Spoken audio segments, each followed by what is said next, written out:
नमस्कार, बहुत स्वागत है आपका। हमारे भारतीय स्थानीय संस्कृति की माने तो चमत्कारिक पौधों के बारे में बहुत सारी बातें पढ़ने और सुनने को मिलती है। माना तो ये भी जाता है कि कुछ ऐसे पौधे हैं जिसको खाने से जब तक उसका असर रहता है तब तक व्यक्ति गायब रहता है, और एक ऐसा भी जड़ी बूटी है जिसका सेवन करने से भूत भविष्य का ज्ञान तक हो जाता है।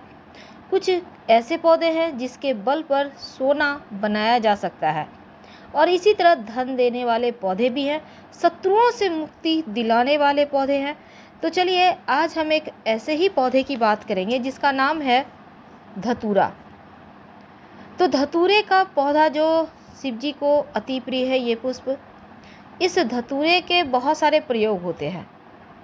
लेकिन क्या आपको पता है कि कुछ ऐसे पौधे होते हैं जिसको घर आंगन में लगाने से बुरे दिन समाप्त हो जाते हैं, और जड़ी बूटियों के माध्यम से धन यश कीर्ति सम्मान सब प्राप्त होता है।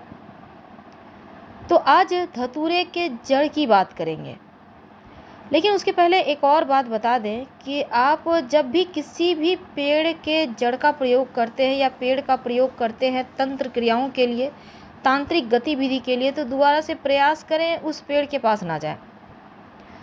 हम आपको कुछ छोटे छोटे प्रयोग बताएंगे।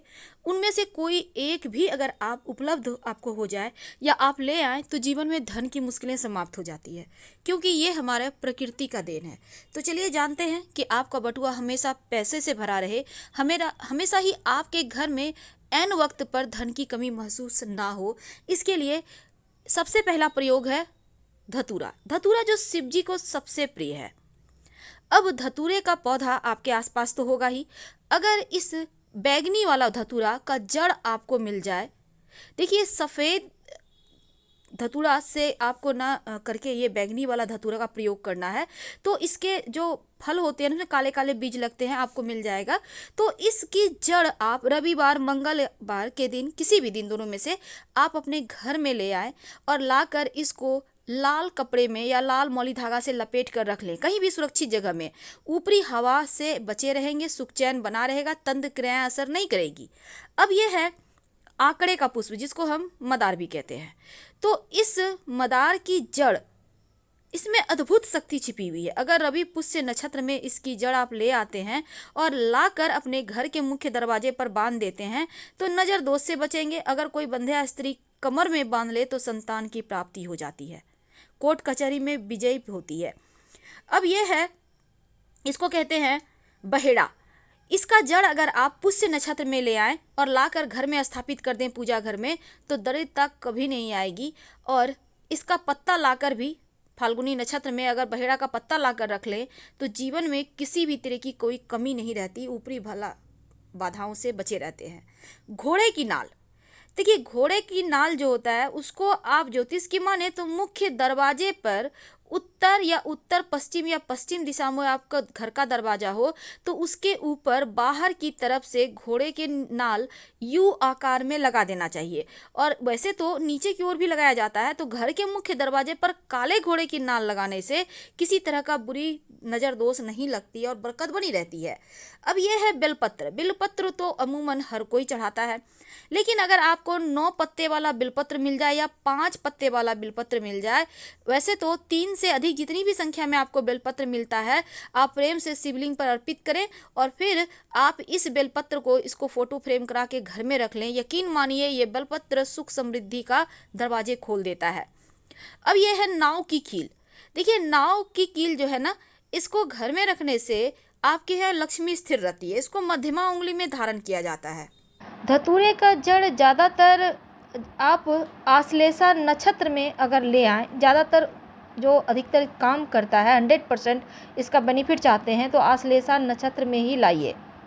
नहीं तो आप किसी भी पूर्णिमा, अमावस्या या फिर किसी भी रवि पुष्य, गुरु पुष्य नक्षत्र में भी ला सकते हैं।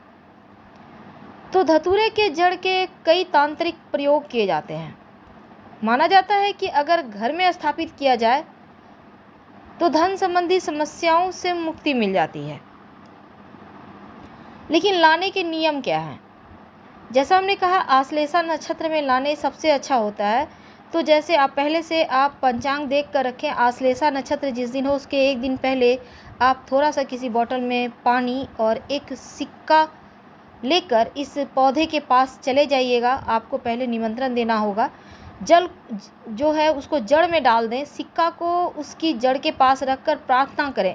आप किस कार्य के लिए उनको ले जाना चाहते हैं उनसे कहिए और उनको कहें कि आप मेरे साथ चलिएगा, हम आपको फिर से कल लेने आएंगे। और फिर अगले दिन जाकर इस पौधे का थोड़ा सा जड़ आपको निकाल कर ले आना है। अब मान लेते हैं आपके पास उतना टाइम नहीं है, आप उसी दिन सब करना चाहते हैं, तो कोई बात नहीं, थोड़ा सा जल ज़रूर डाल दीजिएगा जड़ में, ताकि मिट्टी गीली हो जाए, आसानी से आपको जड़ भी मिल सके।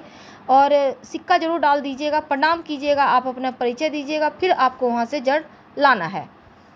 तो आश्लेषा नक्षत्र में जब आप धतूरे की जड़ को घर लाइएगा, माना जाता है इस दिन लाया गया जड़ अगर घर में रखा जाए तो घर में सर्प का भय नहीं रहता और शत्रु भी आपको नुकसान चाहकर भी नहीं पहुंचा सकते।